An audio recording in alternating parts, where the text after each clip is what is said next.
Good morning, students. I am Golden Preet from Indo-European. Today, Mr. Dipinder Bawa with us to guide us students for PhD in European countries. Welcome to our podcast, sir. Thank you so much golden. Sir हमारे पास ना बहुत सारी Leeds आती हैं PhD की। Student जाना चाहते हैं PhD इन यूरोप। सो आप क्या बताना चाहते हैं हमारे स्टूडेंट्स को about PhD? So golden PhD जो है वो काफ़ी बड़ा एक फील्ड आ जाता है। अगर हम पीएचडी प्रोग्राम्स की बात करते हैं तो यूरोप सबसे पहले आता है, राइट। इसमें पीएचडी में कई तरह की पीएचडीज अवेलेबल हैं और आज की डेट में तो बैचलर्स मास्टर्स के बाद लोग को पता चल चुके कि रिसर्च प्रोग्राम जो हैं उनकी काफ़ी वैल्यू है। और आज से पीएचडी करने के बाद जो जॉब अपॉर्चुनिटीज़ है वो काफ़ी बढ़ गई हैं। So is a huge number of people I know जो बेसिकली चाहते हैं कि हम पीएचडी करने जाएं, पर हर बार पीपल आर कंफ्यूज बिकॉज ये बैचलर मास्टर की तरफ तो है नहीं। ये आपने क्या एप्लीकेशन ली और अपनी रिक्वायरमेंट पूरी करी और आपने अप्लाई कर दिया। सो एक बात तो मैं स्टार्टिंग में बता देता हूँ आपको कि पीएचडी जो होगी वो प्रोफाइल बेस्ड होगी, राइट, प्रपोजल बेस्ड होगी, वो आपका रिसर्च पेपर बेस्ड होगी। इसमें बहुत सारी चीज़ें देखी जाती हैं। सो 2-3 तरह की पीएचडीज हैं जो मैं बात करेंगे आज। मैं थोड़ा सा इसको एक्सप्लेन कर देता हूँ। पहली तरीके की पीएचडी जो कि maximum people want to apply, which is fully funded PhD, which means that my tuition fee is no free or waived off. I also get money to study and work, during my PhD coursework, and it's called fully funded. सबको ये चाहिए, कोई पैसा देना चाहता है PhD में, सबको फंडेड में जाना है। नेक्स्ट आती है partially funded, means ट्यूशन जी मेरी कोई नहीं है, but I have to still have to pay for my living expenses. वो मैं खुद कवर करूंगा, मुझे फीस नहीं पे करनी। ये भी काफी लोगों को अपॉर्चुनिटी मिलती है। और तीसरी आती है जहां पे हम कहते हैं ट्यूशन फी भी पे करनी पड़ेगी और लिविंग एक्सपेंसेस भी पे करने पड़ेंगे। ये तीसरी कैटेगरी जो है सबसे इजीएस्ट होती है, लेकिन people want to go for funded one. So जब फ्री में मिल रही है तो कोई पैसे क्यों देगा इस चीज के लिए, राइट। सो पहले हम डिस्कस करेंगे फुल्ली फंडेड पीएचडी। जी सर। फुल्ली फंडेड पीएचडी के अंदर आपको सबसे इम्पोर्टेंट चीज़ आती है कि आपने जब अप्लाई करना है, so fully funded PhDs mostly जो हैं वो एज ए पोजीशन ओपन होती हैं, as a full time work position होती हैं। Sweden, Denmark, Germany, Finland, Norway में fully funded PhDs as a work ही फुल टाइम वर्क आउट होती हैं, इसलिए पूरी प्रॉपर सैलरी मिलती है इसके अंदर, राइट, आपको। और आपको जो सैलरी मिलती है वो एज पर द पार होती है, as per the industry norms होती हैं। तो इसमें बेसिकली अगर अप्लाई करना है तो ये पब्लिश होती हैं। ये कोई इनटेक नहीं है कि इस इनटेक में शुरू होगी या इस इनटेक में ख़त्म होगी। ये पब्लिश होती हैं, होती रहती हैं यूनिवर्सिटीज़ के अंदर, उनके पोर्टल्स पे पब्लिश होती हैं, डिपेंडिंग अपॉन किस प्रोफेसर को किस रिसर्च एरिया में अपनी पीएचडी ओपन करनी है। सो पीएचडी के लिए 2 तरह से पैसा आता है प्रोफेसर के पास। या तो यूनिवर्सिटी का पैसा होता है जो कि गवर्नमेंट का पैसा होगा, या प्राइवेट यूनिवर्सिटी है तो यूनिवर्सिटी का फंड होगा, या फिर कोई कंपनी जो है वो बेसिकली पैसा देती है प्रोफेसर को कि अपनी कोई प्रॉब्लम सॉल्व करने के लिए। तो 3 तरीके से प्रोफेसर के पास ये फंडिंग आती है जिनको वो पीएचडी की फॉर्म में पब्लिश करते हैं।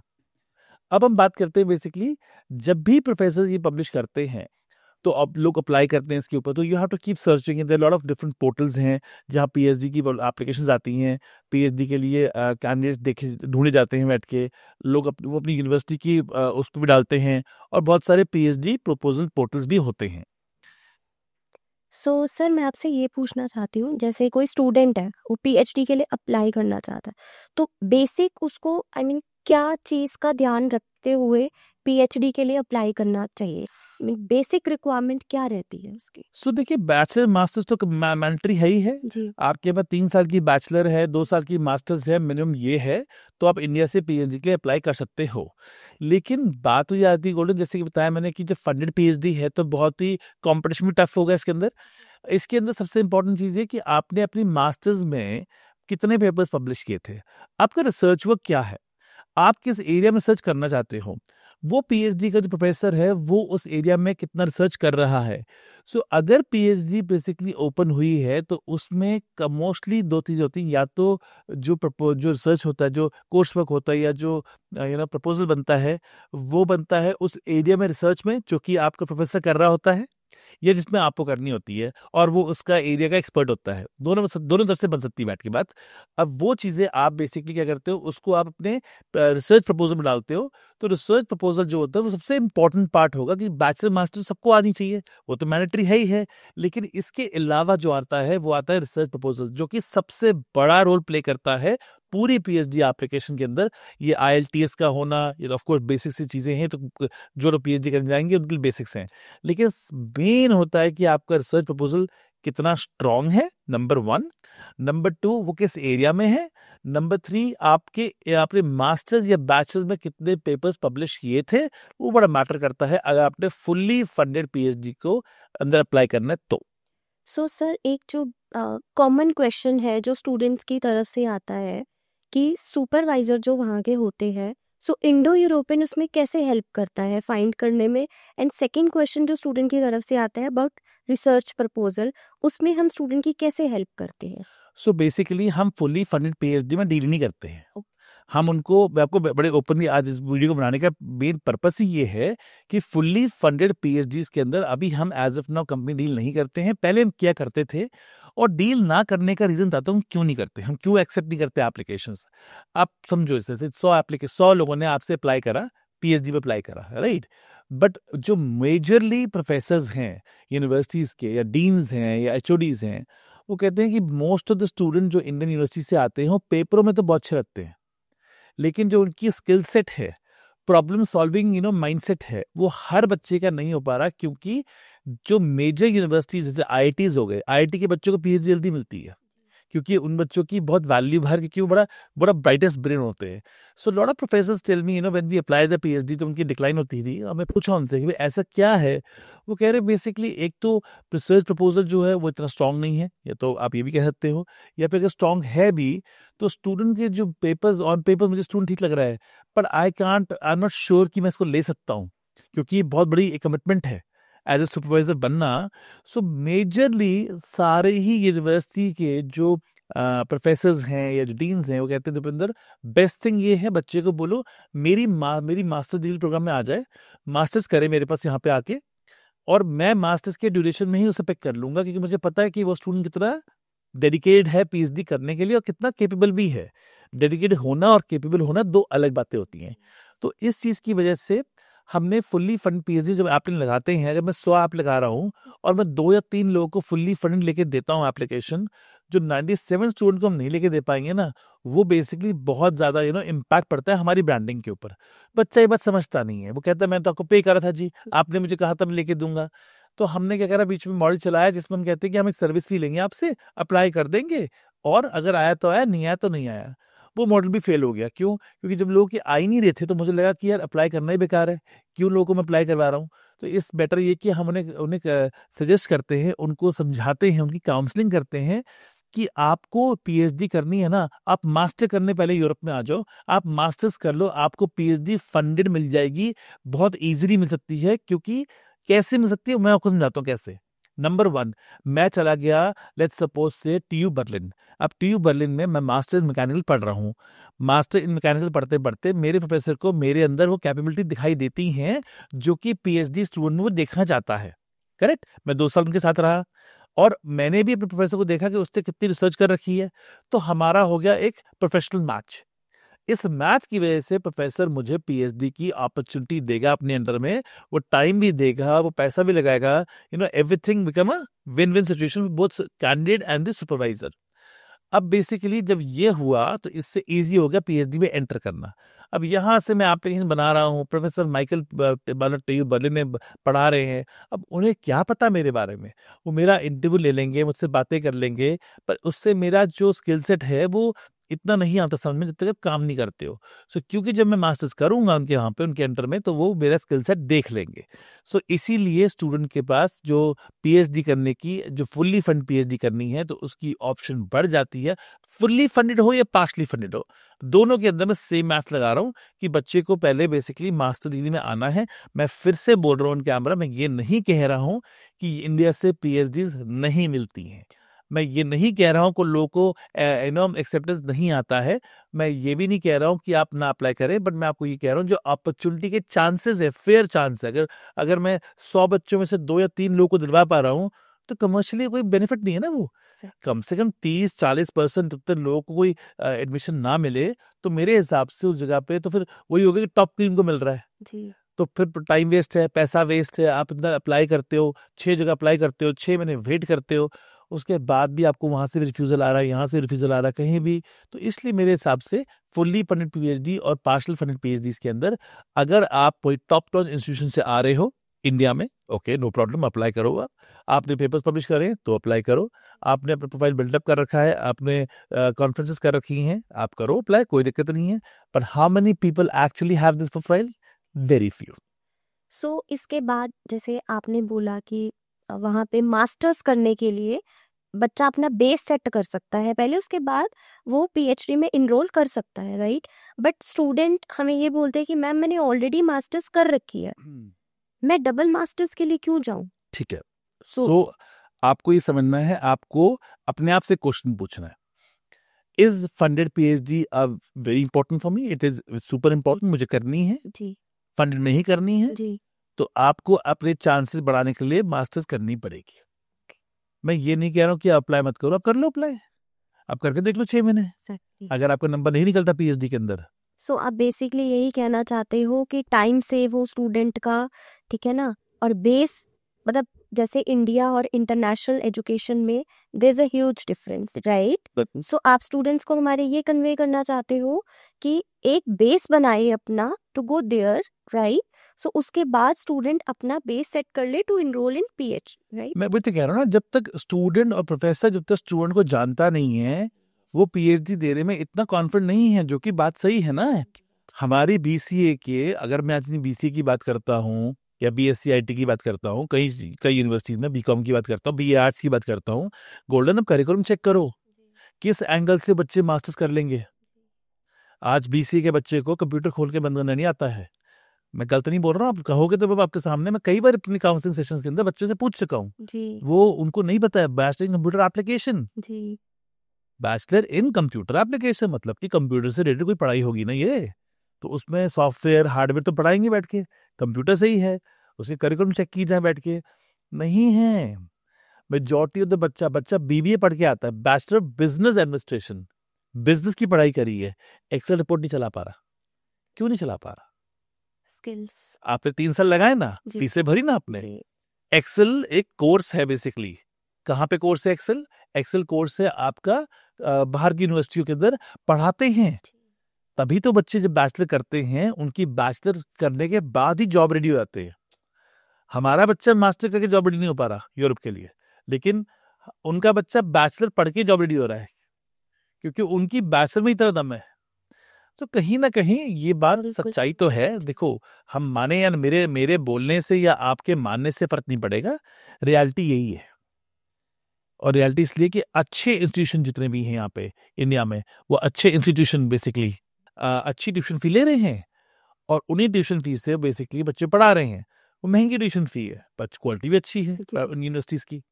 सो कहीं ना कहीं फंडेड या पार्शली फंडेड पीएचडी के लिए अगर बच्चे चाहते हैं बेसिकली कि हमें तो जी पढ़ना ही पीएचडी में है, हम पीएचडी करनी है, तो मैं ये सजेस्ट करूंगा कि आप बच्चों को बोले कि भाई आप पहले मास्टर्स कर लो किसी भी यूनिवर्सिटी के अंदर, जहां भी आपको करनी है, अपने हिसाब से कर लो। भाई फिनलैंड करनी, महंगी करनी, सस्ती करनी है, वो आपकी मर्जी है, मैं उसके बारे में नहीं बोलूंगा।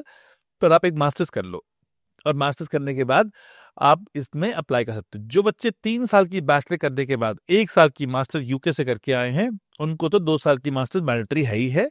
पर बच्चों को बोलो कि आपने मास्टर्स 2 साल वाली ही करनी है। अगर पीएचडी करनी है तो मास्टर्स 1 साल की मत करना, 2 साल की जरूर करना, ताकि आप क्वालिफाई करने में दिक्कत नहीं आएगी, आपके पॉइंट्स भी पूरे बनेंगे, आपके क्रेडिट्स पूरे बनेंगे। सर, जो तीसरी ऑप्शन आपने बताई है अबाउट नॉन फंडेड पीएचडी, सो हमारे स्टूडेंट इस बारे में जानना चाहते हैं। नॉन फंडेड का मतलब ये होता है कि बेसिकली आपने पैसा खुद देना है, ट्यूशन फी खुद देनी है। अब ये पीएचडी बेसिकली जल्दी आपको मिल जाती है, क्योंकि इसमें पैसा आपका लग रहा है, सिंपल सी बात है। तो 2000 यूरो से लेके 3000 यूरो के बीच में 2-3-4 लाख रुपए साल की ट्यूशन फी भर के आप पीएचडी कर सकते हो। ये 7-8 लाख तक भी जाती है, डिपेंड करता है कि आप कहाँ से कर रहे हो। पर 2-3 लाख रुपए के अंदर आपको पीएचडी मिलनी शुरू हो जाती है। तो मैं आपको सजेस्ट ये करूँगा कि अगर आप पीएचडी देख रहे हो, और खासकर बिजनेस में पीएचडी, इंजीनियरिंग की तो थोड़ी कम होंगी टेक्निकल साइड की, पर बिजनेस साइड की पीएचडी जो है वो approximately 3 lakh rupees per year tuition fee में मिल जाती हैं, जहाँ पे आपको countries like Estonia, Lithuania, Latvia, चेक Republic, Poland, Hungary, Slovakia, Slovenia, इन कंट्रीज के अंदर you get these PhDs absolutely easily and you don't even have to pay more money. इतने में काम हो जाता है। लिविंग एक्सपेंस के लिए आपको फुल टाइम काम करना अलाउड है पीएचडी के स्टूडेंट्स को, तो you can do any full time job अपनी लिविंग एक्सपेंसेस के लिए, अपनी ट्यूशन फी फंड करने के लिए, क्योंकि वहां पे पीएचडी के बच्चों को हर कंट्री में, मोस्ट ऑफ द कंट्री में, मेजर कंट्री में पीएचडी के बच्चों को फुल टाइम काम करना अलाउड है। सो स्टूडेंट्स कैसे अपना वर्क लाइफ और स्टूडेंट लाइफ दोनों कैसे मैनेज करते हैं? अगर if students gets enrol in non funded PhD, तो बच्चे अपनी चीज को मैनेज कैसे करते हैं वहां पे? सो बेसिकली स्टूडेंट्स अपनी पीएचडी जो है, पीएचडी कोई कोर्स तो है नहीं कि रोज मुझे कॉलेज जाना है, रोज मुझे यूनिवर्सिटी जाना है, मुझे तो कभी कभी जाना है, मुझे तो कोर्स तो फॉलो करना है, मेरा रिसर्च वर्क बहुत है मेरा। तो इसमें आपके पास मोस्टली डे खाली होता है। आप रिसर्च वर्क शाम को भी कर सकते हो, आपके अपने सुपरवाइजर से दिन में बात कर लोगे, पर ये तो है नहीं कि मॉर्निंग 9 o'clock क्लास स्टार्ट हो रही है मास्टर्स की तरह, या लेक्चर स्टार्ट हो रहा है, नहीं। इस पर रिसर्च वर्क ज़्यादा है, तो आपको टाइम बाउंड नहीं होता, तो आप अपना एक जॉब ले सकते हो वहाँ पे जाके, क्योंकि आपको फुल टाइम काम करना अलाउड है। आपने फुल टाइम जॉब ले ली है, दिन में आप कोई काम करते हो, कुछ भी किसी का एमएनसी में काम कर रहे हो, कुछ भी काम कर रहे हो, आप किसी बड़ी कंपनी में काम कर रहे हो, कोई कॉल सेंटर में काम कर रहे हो, कोई टेक सपोर्ट में काम कर रहे हो, पर फुल टाइम जॉब कर रहे हो, उसके साथ साथ पीएचडी कर रहे हो, तो इसलिए आपके लिए ईजी आता है कि जो पैसे मैं लगा के आया हूँ इंडिया से 3 लाख रुपए, उससे ज़्यादा तो मैं अपने वर्क में ही कमा लूंगा, और साथ साथ मेरी पीएचडी चलती रहेगी। यही एक मॉडल है जो बच्चों को समझना पड़ेगा कि आपको पीएचडी भी मिल गई है, आप पहुंच भी गए हैं, और आप बेसिकली अपनी काम भी कर रहे हैं, और पीएचडी भी चल रही है। अब इसके ड्यूरेशन के अंदर आपने वहां रहते रहते पहले साल में और यूरोपियन कंट्रीज में पीएचडी देखी फुल्ली फंडेड। अब मैं फिर से पीछे आ रहा हूँ, तो आपने क्या करा, आपने उस प्रोफेसर को अप्रोच करा कि I want to come and meet you, I want to showcase you my work, कि मैं पीएचडी शुरू कर चुका हूँ, फर्स्ट ईयर मेरा होने वाला है, लेकिन इस फर्स्ट ईयर में मैंने ये काम करा है, ये रिसर्च करी है, and I think I would like to shift my PhD from there to you. यानी कि फंडेड पीएचडी में जाने की कोशिश कर रहे हो नॉन फंडेड से, तो वो क्या करेंगे, आप उससे अपॉइंटमेंट मांगते हो। अब मान लेते मैंने कहा जी आप कहाँ पे हो जी, विलनस में हो, लिथुआनिया में हो, आप विलनस यूनिवर्सिटी मान लेते कर रहे पीएचडी, तो आपने क्या करा, स्लोवाकिया में ये मेल डाली, और स्लोवाकिया से या पोलैंड से मेल डाली, प्रोफेसर से बात करी, उसको अपना कोर्स वर्क भेजा, अपना रिसर्च वर्क भेजा, कि भाई मैं आपके पास आके अपना रिसर्च वर्क दिखाना चाहता हूँ कि मैंने पिछले 1 साल में क्या करा हुआ है। अब उसको आपका काम पसंद आ गया, वो आपसे कुछ और बात पूछता है, आप मिलने गए, आपने इकट्ठे बैठे कॉफी पी, बातें करी, डिस्कस करी, तो क्या हुआ, आपको अपनी बात प्रेजेंट करने का मौका मिल गया ना, और जी, इंडिया से नहीं मिला था। एग्जैक्टली। तब उसको गोल्डन कौन है पता ही नहीं था भाई, जी, उसने गोल्डन को देखा ही नहीं था, गोल्डन के पीएचडी वर्क का फर्स्ट ईयर हुआ ही नहीं था, देखा ही नहीं था। अब उसने देख लिया, अब आपसे बात कर रहा है, और उसने आपका वीजा भी स्पॉन्सर नहीं करा, क्योंकि आप तो अपने वीजे पे आए हुए हो लिथुनिया में। ये है मेजर जहाँ गरारी अटकती है, कि लोग जब वहां बैठ जाते हैं ना, उसके बाद जाके मीटिंग लेते हैं, तो ये काम हो जाते हैं। इंडिया से बैठे बैठे अप्लाई करोगे तो चांसेस बहुत लो रहेंगे। मास्टर्स में चले जाओ, एंट्री मार लो, पीएचडी मास्टर्स में चले जाओ, पेड पीएचडी में चले जाओ, 3 लाख ही तो देने हैं, मत दो मास्टर्स में, पीएचडी में दे दो। अगर मिलती है तो बिजनेस की पीएचडी मिलती है, communication, business, law, English point of view ये मिल रही है, कोई दिक्कत नहीं है। आप उद्योग के जाओ, वहां लैंड करो, अपनी पीएचडी स्टार्ट करो, और अपनी फंडेड पीएचडी का जर्नी भी स्टार्ट कर लो। सो आई थिंक ये बहुत बेस्ट वे है जाने का, to go in PhD in European countries. I think this is the best way to go. बिल्कुल हो गया ना, मतलब हम पहुंच गए, मैं पहुंच गया अपनी, मैं नॉन फंडेड में गया, खुद पैसे भरे, 1 साल लगाया, 1 साल में मैंने 6 महीने में ही अप्लाई करना शुरू कर दिया, और जैसे मुझे यहाँ से आंसर आने शुरू हो गए, मैंने अपनी पीएचडी शुरू कर ली। अच्छा, आपकी कोई ऑब्लिगेशन भी नहीं है, अगर आपने पीएचडी कहीं शुरू करी थी, तो ऐसा नहीं कि आपको खत्म करनी पड़ेगी, यू नॉट लीगली ऑब्लाइज्ड, आप छोड़ सकते हो, एग्जिट ले सकते हो। आपको जी मुझे वहां से मिल गया, मुझे पोलैंड से फंडेड मिल गई, फंडेड पीएचडी मिल गई है, आपने फंडेड पीएचडी पेपर वर्क लिए, जाके इमिग्रेशन ऑफिस सबमिट कर दिए, अपना कार्ड दिखा दिया कि मेरे रेसिडेंट परमिट है लिथुनिया का, आपका कार्ड कन्वर्ट हो गया पीएचडी में, कोई दिक्कत नहीं हुई। So, ये बहुत इट्स अ अच्छी केक वॉक, ऑप्शन फॉर कुछ भी नहीं करना। गर्ल्स के लिए। यस, इंडिया से बैठ के मैं अप्लाई पे अप्लाई कर रहा हूँ, अप्लाई पे अप्लाई कर रहा हूँ, यहाँ भी अप्लाई कर रहा हूँ, वहां भी अप्लाई कर रहा हूँ, हो नहीं रहा। बहुत टाइम टेकिंग प्रोसेस है ये। प्रोसेस नहीं, टाइम टेकिंग हो और हो जाए तो कोई दिक्कत नहीं है, जी पर क्योंकि वो आप most of the people don't have published papers, उन्होंने रिसर्च पेपर्स पब्लिश नहीं किए होते, उनके पास रिसर्च प्रपोजल अच्छे नहीं बने होते। जी तो इस टाइप से इन चीज़ों को इधर हेल्प करने में हम आपकी पूरी हेल्प करते हैं। रिसर्च पेपर तो आपको तब भी चाहिए ना जब आप पेड पीएचडी कर रहे हैं, तब भी चाहिए आपको, लेकिन उसमें हम आपकी हेल्प कर पाते हैं। तो इसलिए हम funded and non funded PhD की एप्लीकेशन इंडिया से पिक ही नहीं करते, हम सिर्फ नॉन फंडेड की यानी कि सेल्फ पेड की आप पिक करते हैं और उनमें हम करा के देते हैं। मेजर बिजनेस जो है, मेजर नंबर जो हम कर रहे हैं अभी आज की डेट में, वो हम कर रहे हैं बिजनेस पीएचडी के। बिजनेस हो गया, लॉ हो गया, एचआर हो गया, कम्युनिकेशन हो गया, इन फील्ड के अंदर हम कर लेते हैं बैठ के। सो सर इसके बाद स्टूडेंट्स के करियर पाथ्स क्या रहते हैं वहाँ पे? ओके, बेसिकली जो स्टूडेंट्स का हमारे पास क्वेश्चन आता है कि मैम करियर पाथ्स क्या रहेंगे मेरे वहाँ पे? इफ पीएचडी कर ली है, रिसर्चर हो, आपको बहुत तरीके से जब जॉब्स पे आते हो, आप कोचिंग में आते हो कंपनीज के अंदर, जो you are very research oriented person. Second सबसे बड़ा, अब बच्चे अगर मास्टर्स के स्टूडेंट हैं या बैचलर के स्टूडेंट्स हैं, उन्हें कौन पढ़ाएगा? ये इंडिया की तरफ तो है नहीं कि बैचलर के बच्चे को मास्टर पढ़ा देगा। आपने एमटेक, ना ना ना ना, आपको प्रोफेसर चाहिए, आपको पीएचडी होल्डर चाहिए पढ़ाने के लिए। अब पीएचडी होल्डर कैसे आएंगे? जब वो प्रोड्यूस होंगे। तो पीएचडी होल्डर्स के लिए सबसे बढ़िया काम क्या है? टीचिंग। आप यूनिवर्सिटी में टीचिंग करो इंग्लिश में। जिस हिसाब से इंडियन जा रहे हैं यूरोप, भर भर के जा रहे हैं, आपको क्या चाहिए? मोर प्रोफेसर चाहिए। अगर मुझे और कोर्सेज खोलने हैं तो कैसे खोलूंगा? पढ़ाने के टीचर लेके आऊंगा ना, टीचर तो है ही नहीं अभी तेरे मेरे पास कंट्री में, तो मैं क्या करूंगा?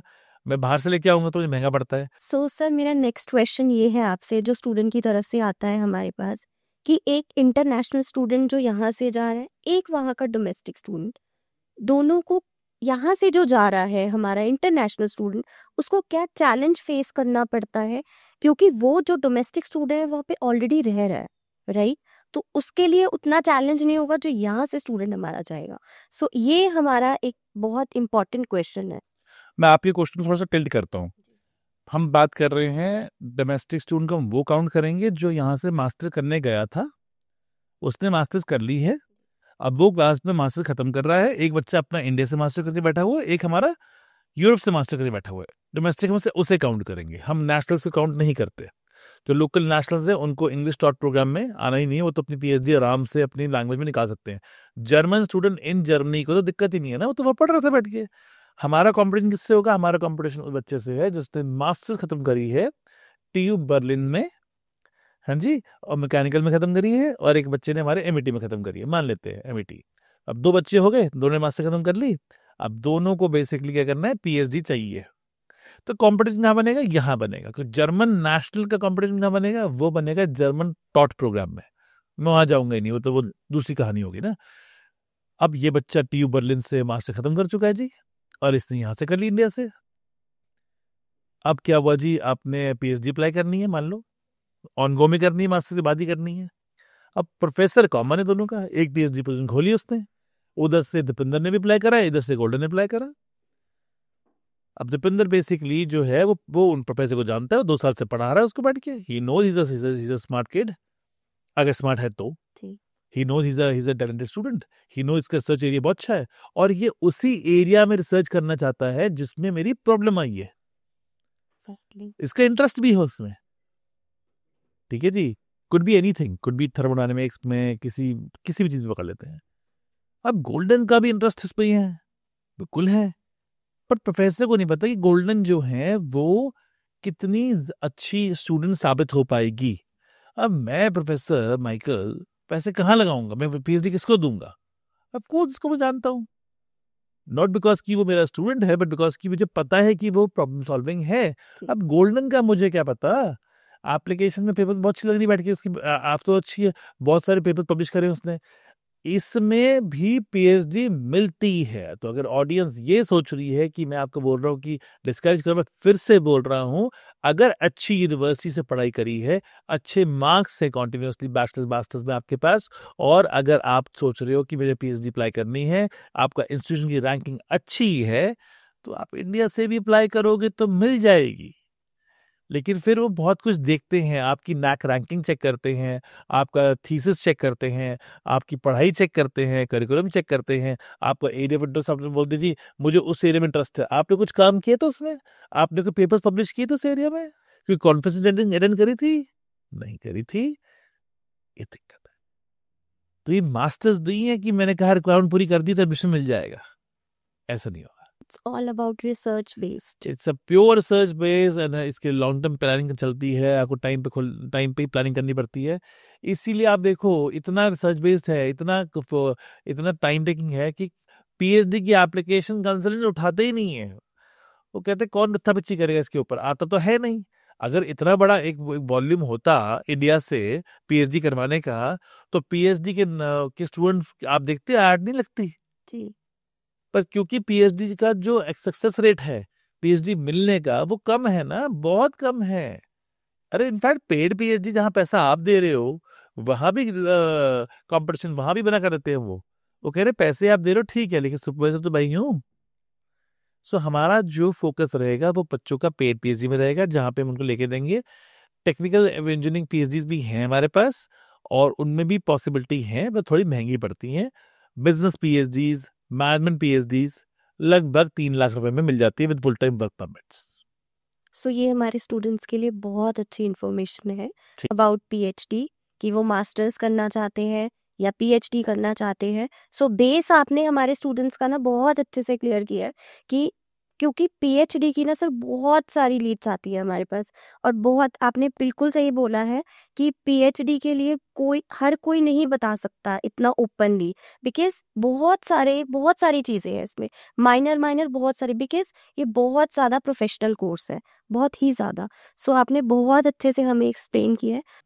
So thank you so much sir for this session. I hope हमारे स्टूडेंट्स के बहुत सारे क्वेश्चंस क्लियर हो गए होंगे।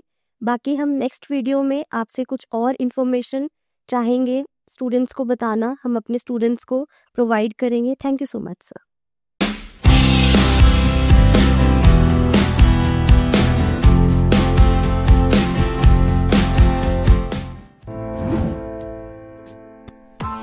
Press the bell icon on the YouTube app and never miss another update.